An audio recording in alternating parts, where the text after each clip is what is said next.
Dear student, today we will discuss on the topic of production technologies for the citrus crops, which is related to the agriculture second year student. So citrus crops, citrus is a group of different crops.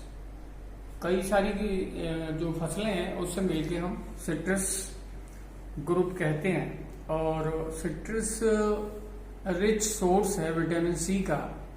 और हिंदुस्तान में जितनी भी फल का उत्पादन है उनमें number 1 पे बनाना, नंबर 2 पे मैंगो वेट बेसिस पे क्वांटिटी वाइज, और थर्ड मेजर ग्रोइंग क्रॉप है, प्रोड्यूसिंग क्रॉप है हिंदुस्तान में। केले और आम के बाद तीसरी क्रॉप है सिट्रस।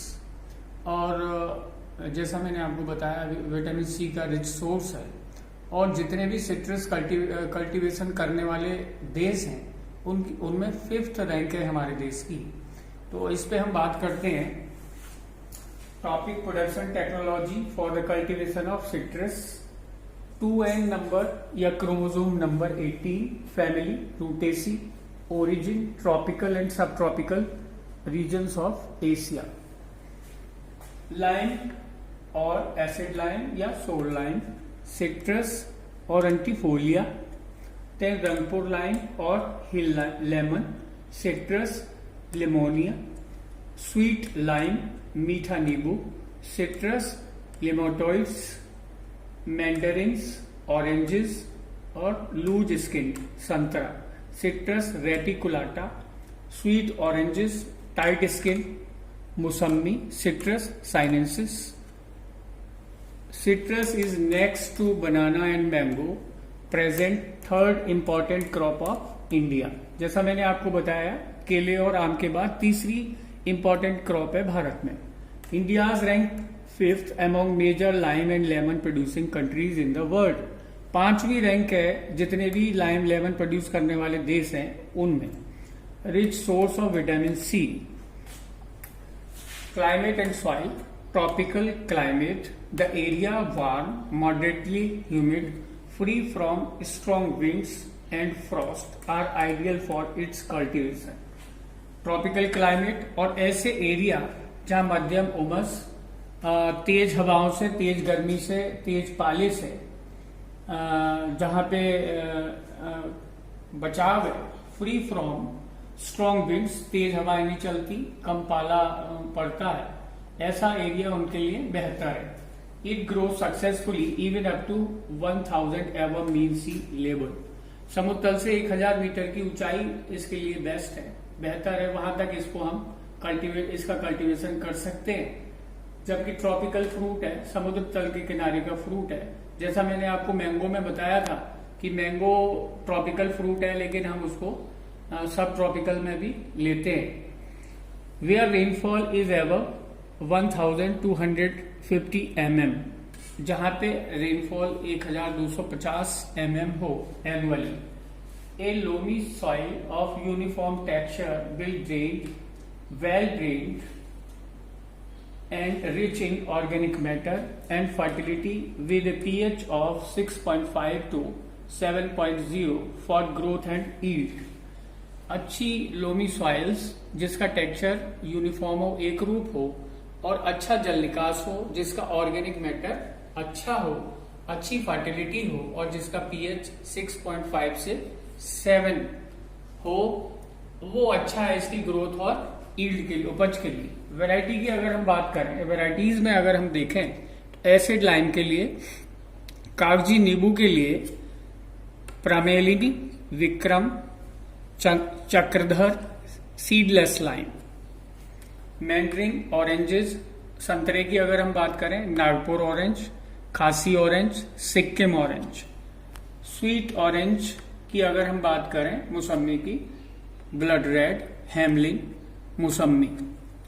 प्रोपोगेशन की अगर हम बात करें तो एसिड लाइम में कॉमर्शियली प्रोपोगेटेड थ्रू सीड्स, बीज से हम पौधे तैयार कर सकते हैं और इसको हम कटिंग, लेयरिंग और बडिंग से भी तैयार करते हैं। और एयर लेयरिंग सिट्रस के लिए बेस्ट है। कॉमर्शियली अगर हम वेजिटेटिव प्रोपोगेशन करते हैं सिट्रस में तो एयर लेयरिंग और बूटी इसके लिए रिकमेंडेड मेथड है प्रोपोगेशन का। स्वीट लाइम लेयरिंग और hardwood cuttings. Preparation of field, 2-3 गहरी जुताई करने के बाद फील्ड को लेबल करना है। Deep ploughing 2 or 3 is done and finally labelled. जुताई करने से पहले जो प्रीवियस क्रॉप के रेजिड्यूज हैं उनको भी हटा देना है और उसके बाद गहरी जुताई करने के बाद भी हटाना है, फिर फाइनली लेबल कर लेना है। स्पेसिंग, प्लांट स्पेसिंग की अगर हम बात करें तो सिट्रस के केस में 5 मीटर से 6.5 मीटर आइडियल स्पेसिंग है and depending on the variety. और इसको हम कम और ज्यादा भी कर सकते हैं, आधा 1 मीटर इसको कम ज्यादा कर सकते हैं अगर वैरायटी का फैलाव कम है या ज्यादा। पिट्स में गड्ढे का size 90 centimetre to 100 centimetre cubic, 90 लंबाई, चौड़ाई और ऊंचाई क्यूबिक सेंटीमीटर। डगे रिकमेंडेड स्पेसिंग, जो भी स्पेसिंग आप ऑर्चर्ड लगाना चाहते हैं उस पे आपको गड्ढे खोद लेने हैं गर्मी में और बरसात से 2-3 सप्ताह पहले। Planting can be done at onset of the rainy season, June और जुलाई। जून और जुलाई में इसके प्लांटिंग कर देनी है। Care of young plant, starting initial stage पे इसकी केयर बहुत जरूरी है। 3-4 साल तक इसको गर्म हीट और मॉइस्चर से बचाना है। The newly planted young plants must be protected during the initial 3-4 years from excessive heat, moisture and heat. Manuring and fertilization, a fully grown plant should be given 50 kg FYM, 900 gram nitrogen, 250 gram P2O5 and 500 gram K2O per year। एक जो fully mature fully grown plant है उसके लिए हम 50 kilogram FYM, 900 gram nitrogen और 250 ग्राम P2O5 तथा 500 ग्राम K2O एक साल में रिकमेंड डोजेज हैं। सिंचाई की अगर हम बात करें इरिगेशन की, तो जल की कमी इसके लिए अच्छा नहीं है। पर्याप्त मात्रा में पानी नमी हमें बनाए रखनी है और इसमें 2 क्रिटिकल स्टेज हैं। एक तो ग्रोथ पीरियड, दूसरा जब फ्रूट सेट होता हो। तो adequate moisture should be maintained eight critical stages of growth and development. Vegetative growth and second stage of fruit growth are more critical. Scarcity of water at critical periods check the growth of trees and lowers the size and quality of fruits and yields. पानी की पर्याप्त मात्रा, इसमें नमी की पर्याप्त मात्रा जमीन में रहनी चाहिए। अगर पानी की जो हम लोग बात कर रहे हैं सिट्रस कल्टीवेशन की, अब बात करते हैं आफ्टर केयर। आफ्टर केयर में जैसा आप जानते हैं किसी भी ऑर्चर्ड में टिलेज, मल्चिंग, वीड कंट्रोल, ये सारी इसेंशियल एक्टिविटीज हैं जो हमें और किसी भी ऑर्चर्ड में करनी होती है। इसी तरह से सिट्रस के ऑर्चर्ड में भी management of orchard, soil include soil tillage. Management of orchard soil include soil tillage, mulching and weed control. ये बहुत ही इसेंशियल ऑपरेशंस हैं किसी भी ऑर्चर्ड के लिए। डिगिंग और hoeing of basin after 3 to 4 irrigation. 3 से 4 अगर सिंचाई की है आपने तो वीडिंग, होइंग और डिगिंग आपको करनी है। Mulching of tree basin is very essential और necessary to check weed growth. अगर हमने मल्चिंग यूज की है तो वो बहुत ही अच्छा है वीड ग्रोथ को रोकने के लिए। एंड कंजर्व सॉइल मॉइस्चर को कंजर्व करने के लिए, संरक्षित रखने के लिए। Activate the biological properties of soil biological जो प्रॉपर्टीज है उनको एक्टिवेट करने के लिए। अब बात करते हैं वीड कंट्रोल की। Diuron at the rate of 2 to 5 kg in 500 litres of water. Diuron को अगर हम 500 लीटर पानी में 2 किलो डायरोन, 2 से 5 kg डायरोन 500 लीटर पानी में उसको घोल के और उसका सॉइल स्प्रे अगर हम कर रहे हैं प्लांट से 30-40 centimetre away from the trunk, plant से 30-40 सेंटीमीटर दूर, प्री इमरजेंस के रूप में हम इसका इस्तेमाल कर सकते हैं। It checks weed for 10 weeks, ये 10 सप्ताह के लिए खरपतवार को रोक लेगा। Post emergence application of glyphosate at the rate of 2 kg पर हेक्टेयर एट फोर्टनाइटली, मतलब 15 दिन के अंतराल पे intervals is most effective. Glyphosate 2 kilogram पर हेक्टेयर अगर हम 15 दिन के इंटरवल पे दे रहे हैं तो उसका जो पोस्ट इमरजेंस है वीट को कंट्रोल कर सकते हैं। इंटरक्रॉपिंग की अगर हम बात करें तो हम 5-6 साल जो हमारा खाली फील्ड है, जो हमारा बढ़वार का पीरियड है हमारे फ्रूट ट्रीज का, उसमें हम इंटरक्रॉपिंग ले सकते हैं। लेग्यूम्स की अगर बात करें तो लेग्यूम्स में berseem, lucerne, cowpea, groundnut, green gram, cluster been.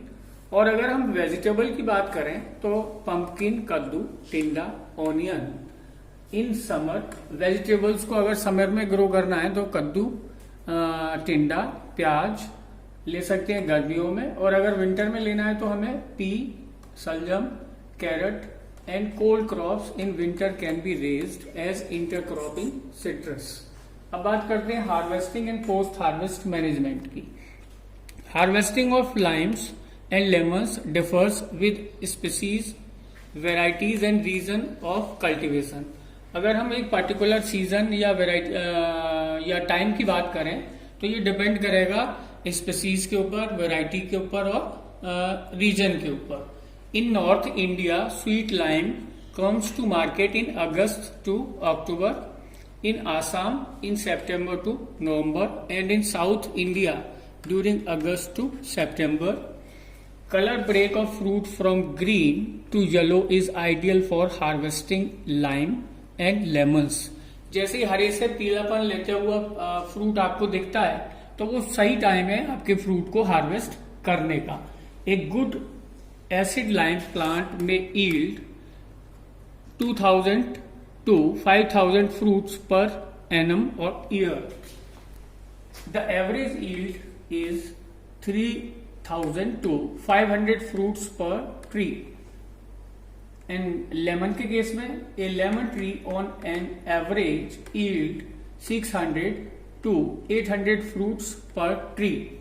तो अगर हम लाइम की बात करें तो लाइम से 2000 से 5000 fruit per year per annum, और एवरेज की बात करें तो 3000 से 5000 फ्रूट्स पर ट्री हमें मिल जाता है।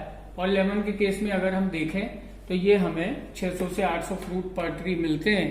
इसको हम अगर कंडीशन फेवरेबल है तो ये 1000 से 1200 फ्रूट पर ट्री भी हो सकता है। ग्रीनिंग की, डी ग्रीनिंग की अगर हम बात करें, डी ग्रीनिंग एक एसेंशियल ऑपरेशन है पोस्ट हार्वेस्ट मैनेजमेंट में। तो सिट्रस के केस में degreening of citrus fruits in India is achieved with the aid of calcium carbide. Calcium carbide की मदद से हम डी ग्रीनिंग कर सकते हैं सिट्रस फ्रूट में।